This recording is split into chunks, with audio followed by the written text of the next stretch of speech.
Nu, čau! Sveiciens jaunajā sērijā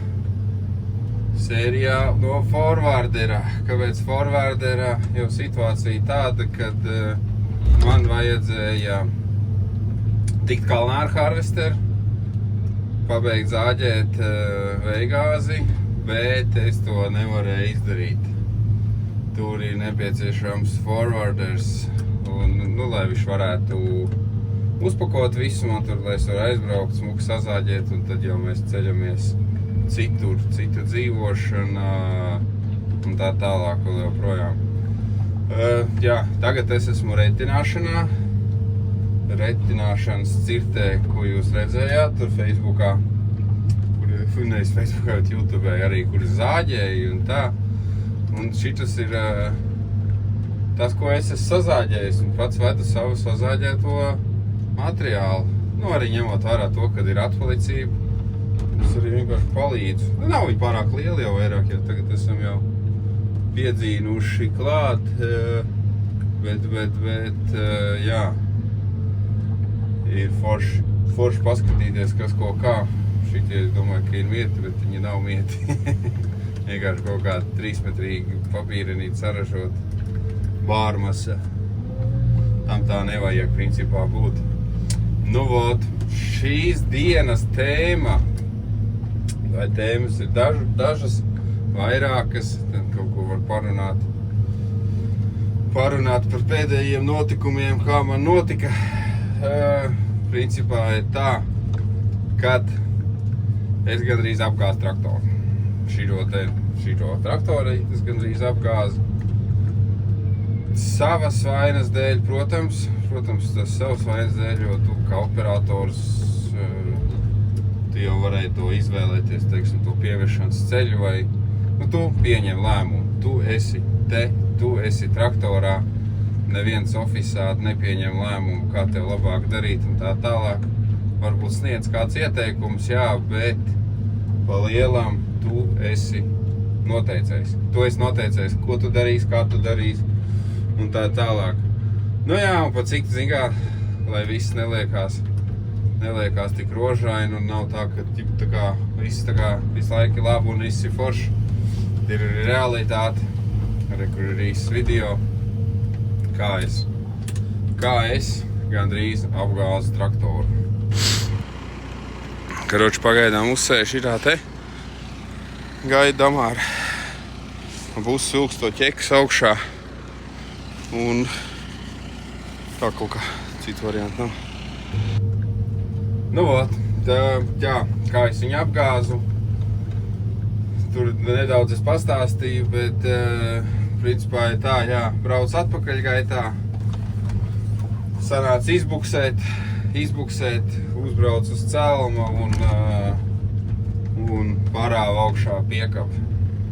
Tā viņš gadās, braucot atpakaļgaitā ar kravu, un kas ir pats bīstamākais, un vispār neviens to neiesaka darīt. Tā kā es to daru, braucot iekšā, principā nav pareizi tā darīt. Braucot iekšā, krāmēt kravu, tev ir vienkārši viss jāredz pilnībā un tā tālāk. Šādi kā es to daru,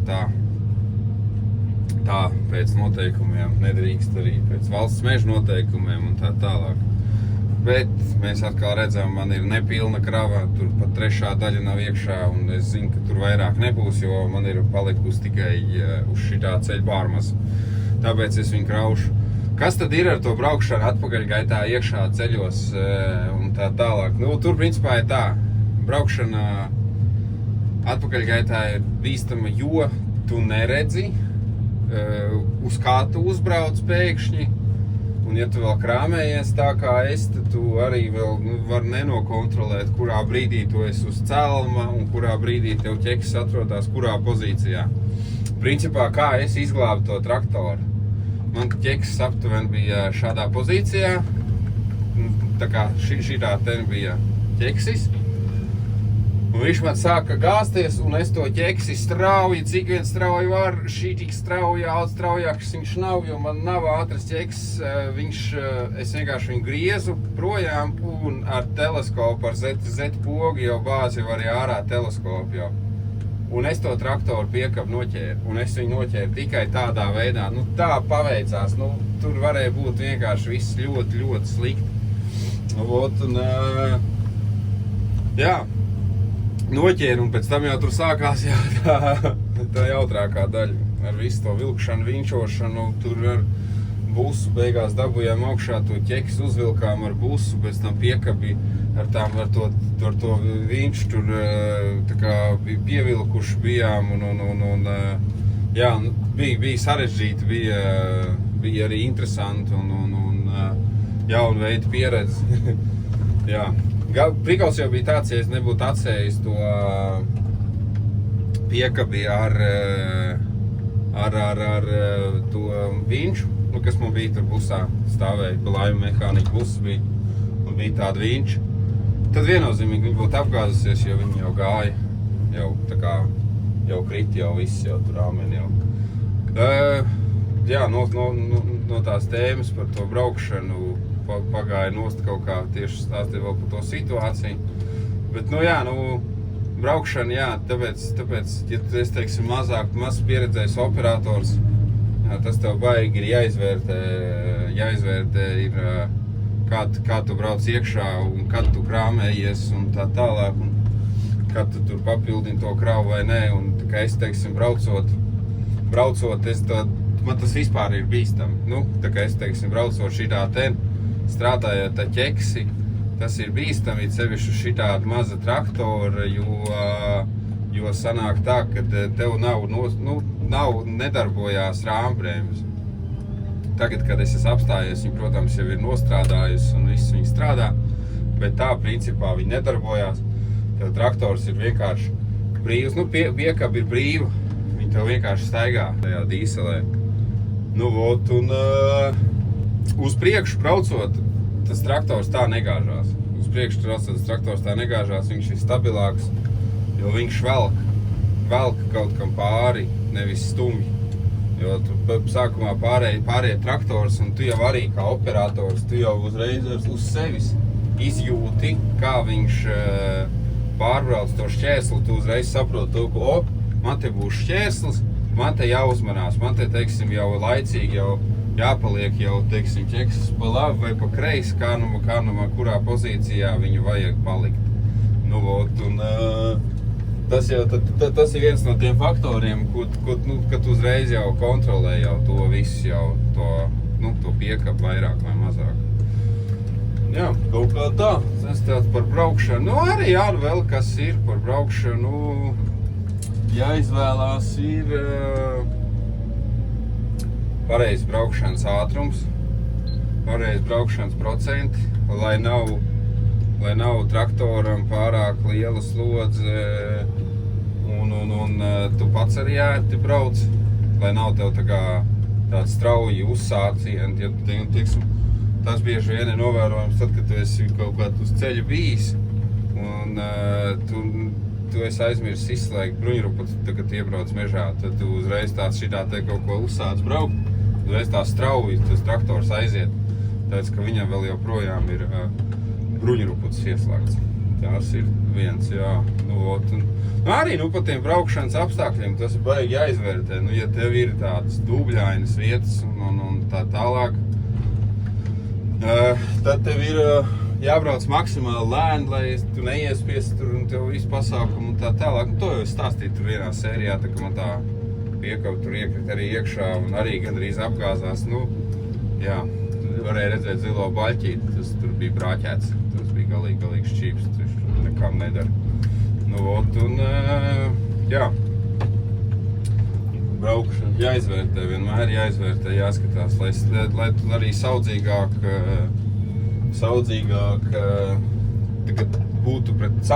būtu pret augsni.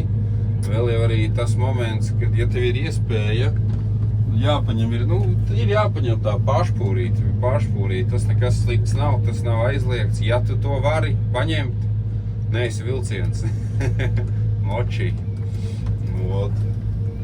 Tad pakrāmēsimies un tad vēl parunāsim par kaut kādām lietiņām. Braucam tālāk, jo šeit nav vairs materiāli.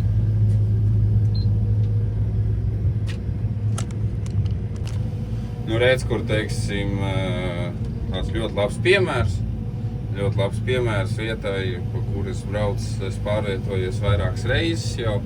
Šeit ir vēl viens atzars iet un pa kreisi iekšā.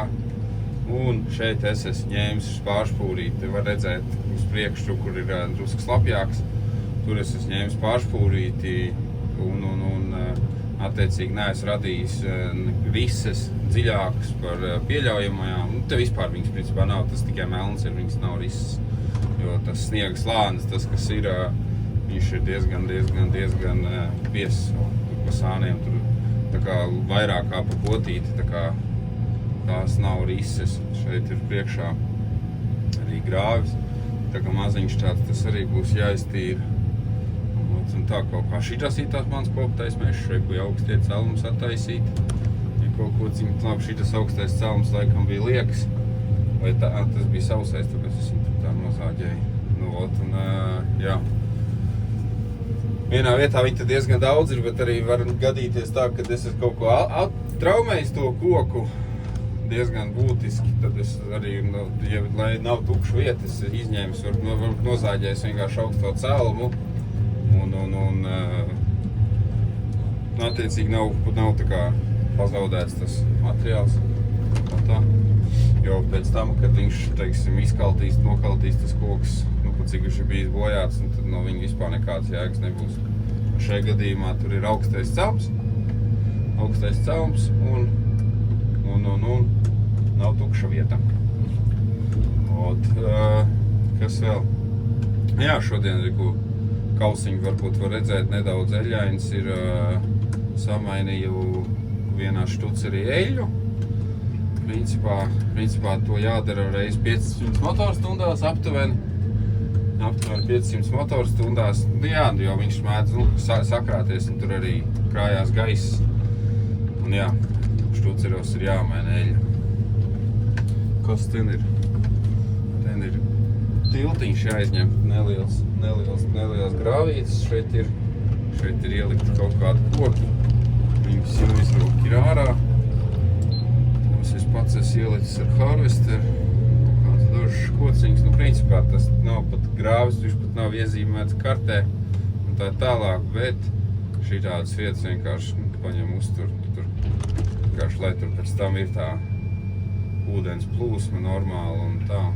Šito materiālu vienkārši noliekam blakus un miers.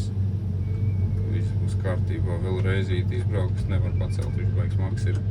Un kur redzi sākās straume, var redzēt, var nevar redzēt.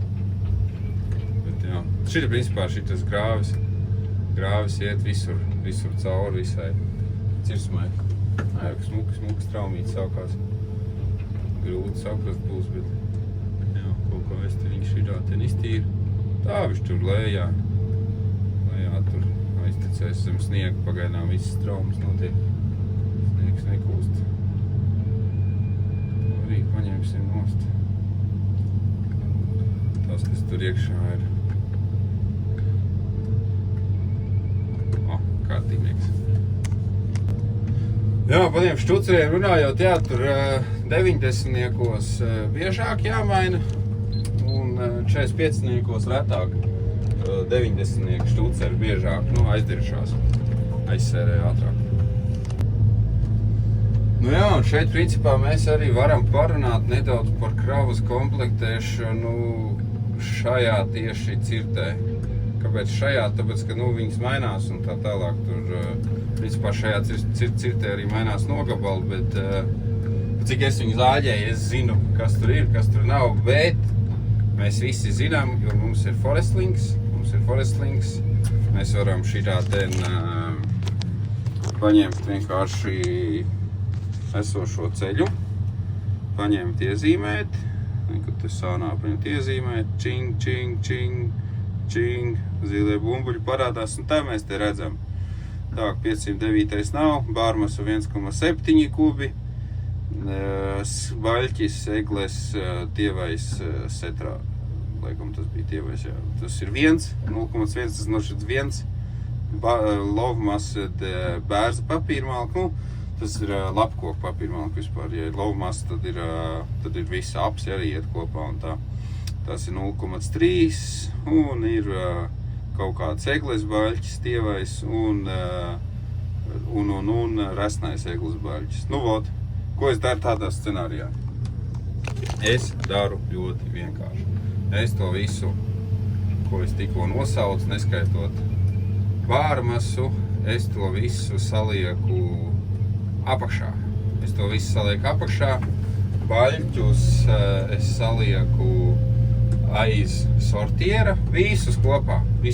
Nu, šajā gadījumā varbūt tur maz tie krautnējumi ir, nu, tā kā maz arī, nu, maz pa tiem krautnējumiem, bet, ja tu vāc visu ceļu, tad jau tur izveidojās vairāk, un tie baļķi, principā, ir pilns sortieris, un līdz augšai gandrīz, un bērs papīrmalka ir arī diezgan līdz pusē, vai pat gandrīz galīgi pilna piekaba. Un tad es pa virsu, braucot atpakaļ gaitā, vienkārši uzlieku pa virsu šķērskociņu, nu, lai man ir vieglāk tai krautuvē, nu, nav jāčakarējās tur. Priekškam, ja tev ir šķērskoks, priekškam tev jāčakarējās, vienkārši čink, paņem un tā, uzmet to bārmasu, un viss, un tu brauc ārā, un tu esi, ņemot vērā to, ka, nu, ja tu tā vari izdarīt, tu esi jau saīsinājis ceļu stabili, un nākošā krava tev ir tīrā krava. Nākošā krava tev ir tīrā, un tu attiecīgi vienkārši novāksi, nu, tā kā visu pilnībā no ceļa nost. Tev vairs nebūs jāatgriežās tik tālu. Ja ir ļoti garš ceļš, ar daudz atzariem un tā tālāk.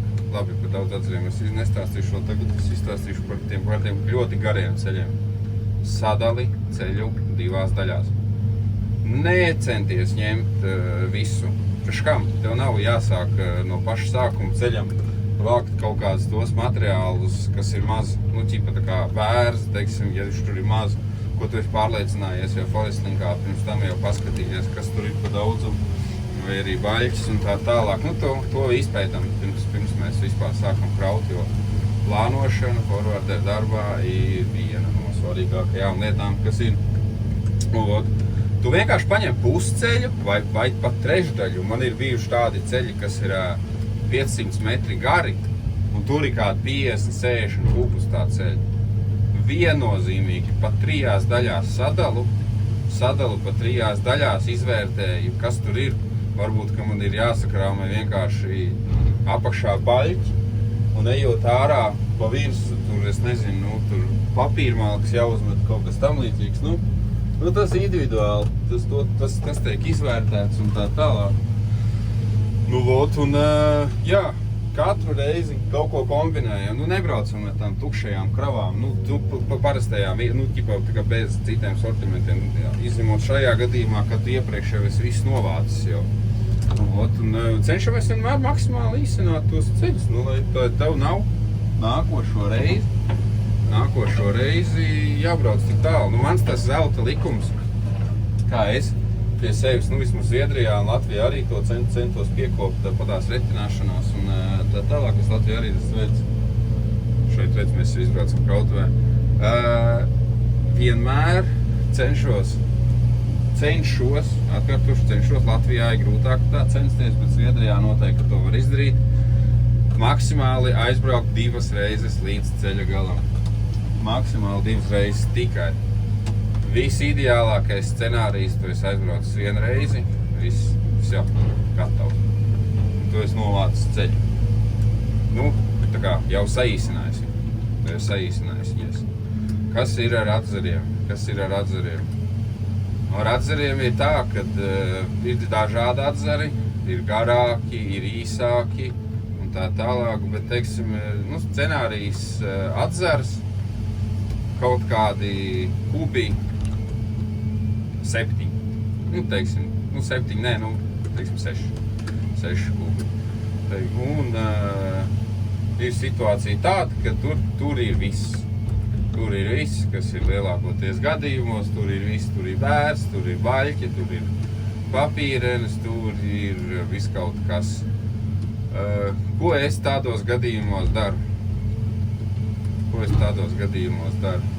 Es, teiksim, ņemot vērā, kas tur ir pa krautnējumiem, pieņemsim to, ka tur krautnējumi ir bārmasā, jeb skujas papīrenē, skujas papīrmalka, tad tur ir bērzi kaut kādi, nav daudz, bet ir, un kaut kādi vairāk veidu baļķi.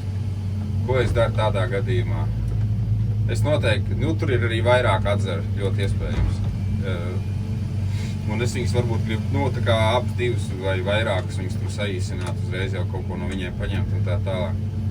Tajā pirmajā ceļā es braukšu iekšā un darīšu tā. Es pirmo lietu, ko es izdarīšu, krāmēšu apakšā šito skujas papīrmalku. Skujas papīrmalku es krāmēšu apakšā. Es sakrāmēšu visu skujas papīrmalku, aizbraukšu līdz tam ceļa galam, ņemot vērā to, ka viņš ir tur, 6 kubi. Viņš nav pārāk garš, noteikti, 100% viņš nav pārāk garš. Un es to visu varu mierīgi vienā kravā salikt, ņemot vērā to, ka tur ir 6 kubi. Tas tāds scenārijs vienkārši no manas puses. Es uzkrāmēs atpakaļ gaitā būšu tos visus materiālus. Un tad es, braucot ārā, krāmēšu pa labi, pa kreisi kravas kastē visu pārējo materiālu. Bērzus, tur baļķīšu, tur to. Un ko es ar viņiem izdarīšu ceļa beigās? Es viņus vienkārši atstāšu, nolikšu ceļa beigās. Un tad es iebraukšu atkal tajā nākošajā atzarā. Es tos materiālus arī tik uz savienojošā ceļa. Tad es iebraukšu tajā nākošajā ceļā, novākšu visu to bārmasu. Visu to bārmasu novākšu, noteikti, ka man būs pilna krava un iespējams, ka būs palikusi nedaudz bārmasa uz tā ceļa, kurā es aizbraucu papildināt līdz galam to kravu.